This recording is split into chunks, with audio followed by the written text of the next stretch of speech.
ನಮಸ್ಕಾರ, ಚಿಟ್ಟೆ ಹೆಜ್ಜೆಗೆ ಸ್ವಾಗತ. ಕಲರ್ಸ್ ಕನ್ನಡ ವಾಹಿನಿಯಲ್ಲಿ ಪ್ರಸಾರವಾಗಲಿರುವ ರಾಣಿ ಧಾರಾವಾಹಿಯಲ್ಲಿ ನಟಿಸಲಿರುವ ನಟ ನಟಿಯರು ಯಾರು ಅನ್ನೋದನ್ನ ಈ ವಿಡಿಯೋದಲ್ಲಿ ತಿಳಿಯೋಣ. ನೀವೇನು ನಮ್ಮ ಚಿಟ್ಟೆ ಹೆಜ್ಜೆ ಚಾನೆಲ್ನ ಸಬ್ಸ್ಕ್ರೈಬ್ ಮಾಡಿಲ್ಲ ಅಂದ್ರೆ ಈಗಲೇ ಸಬ್ಸ್ಕ್ರೈಬ್ ಮಾಡಿ. ಈ ಧಾರಾವಾಹಿಯಲ್ಲಿ ಮುಖ್ಯ ಪಾತ್ರವಾದ ರಾಣಿಯ ಪಾತ್ರದಲ್ಲಿ ಧನ್ವೀರ್ ಅವರು ಕಾಣಿಸಿಕೊಂಡಿದ್ದಾರೆ.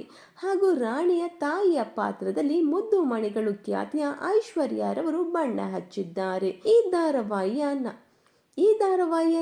ರಾಣಿ ಧಾರಾವಾಹಿಯ ನಾಯಕನಾಗಿ ಜೇನುಗೂಡು ಧಾರಾವಾಹಿ ಖ್ಯಾತಿಯ ಆರವ್ ಸೂರ್ಯರವರು ಕಾಣಿಸಿಕೊಂಡಿದ್ದಾರೆ. ಇನ್ನು ಈ ಧಾರಾವಾಹಿ ಕೂಡ ಗೌರಿ ಕಲ್ಯಾಣ ಧಾರಾವಾಹಿಯಂತೆ ಜನವರಿ 19ರಿಂದ ರಾತ್ರಿ 9:30 ಅಥವಾ 10 ಗಂಟೆಗೆ ಪ್ರಸಾರವಾಗಬಹುದು. ಸ್ವಪ್ನ ಕೃಷ್ಣರವರ ನಿರ್ದೇಶನದಲ್ಲಿ ಈ ಧಾರಾವಾಹಿ ಮೂಡಿ ಬರಲಿದೆ. ಹಾಗೂ ರಾಣಿ ಧಾರಾವಾಹಿ ತೆಲುಗು ಭಾಷೆಯ ಚಿನ್ನಿ ಎಂಬ ಧಾರಾವಾಹಿಯ ರೀಮೇಕ್ ಅಂತ ಹೇಳಲಾಗುತ್ತಿದೆ. ಐಶ್ವರ್ಯರವರು ಮತ್ತೆ ಕಮ್ ಬ್ಯಾಕ್ ಮಾಡಿದ್ದು ನಿಮಗೆ ಖುಷಿ ತಂದಿದ್ದಲ್ಲಿ ಕಮೆಂಟ್ ಮೂಲಕ ತಿಳಿಸಿ. ಈ ಒಂದು ವಿಡಿಯೋ ನಿಮಗೆ ಏನಾದರೂ ಇಷ್ಟವಾಗಿದ್ದಲ್ಲಿ ಲೈಕ್ ಮಾಡಿ, ಶೇರ್ ಮಾಡಿ, ನಮ್ಮ ಚಿಟ್ಟೆ ಹೆಜ್ಜೆ ಚಾನೆಲ್ನ ಸಬ್ಸ್ಕ್ರೈಬ್ ಮಾಡಿ. Thank you.